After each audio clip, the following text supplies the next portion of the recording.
Illinois Central Railroad.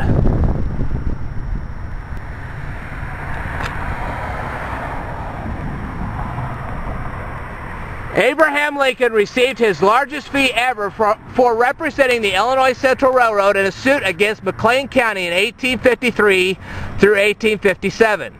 When the company rejected his $5,000 fee, Lincoln sued, bringing forth testimony to prove that his charges were very reasonable under the circumstances. The court ordered the railroad to pay Lincoln the amount less the $200 retainer already received. Lincoln deposited the check in a Springfield bank on August 12, 1857. On August 31st, he withdrew that amount, see the warrant on the left, and shared half the fee with his partner, William H. Herndon. Lincoln lent the other half to Norman Judd to purchase land in Iowa. I am now free to make an engagement for the road, and if you think fit, you may count me in, wrote Lincoln to Illinois Central Railroad attorney Mason Brayman.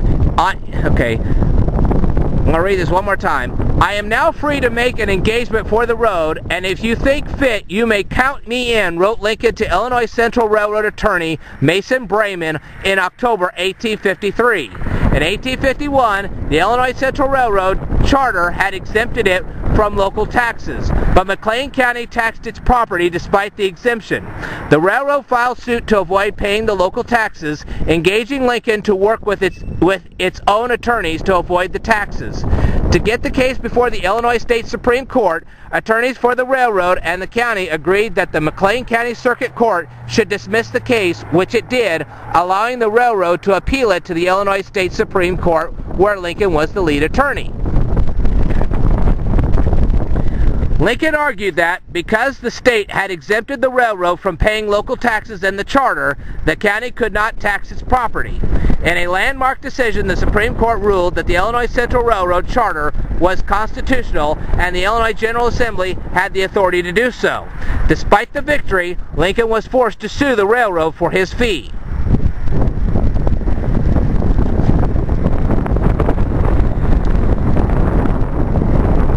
In the 1850s, Bloomington became an important railroad hub.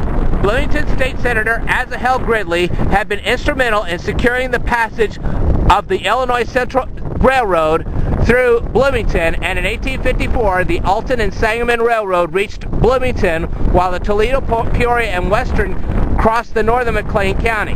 The presence of the railroad spurred Bloomington's economy, and its population grew rapidly.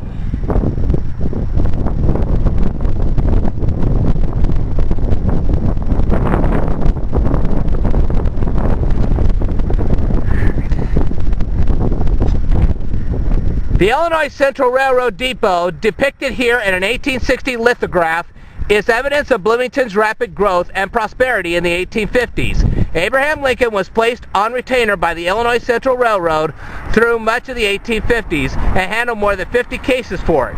As one of the railroad's principal attorneys, he continued to receive an annual pass over the railroad even after he had sued for his fee.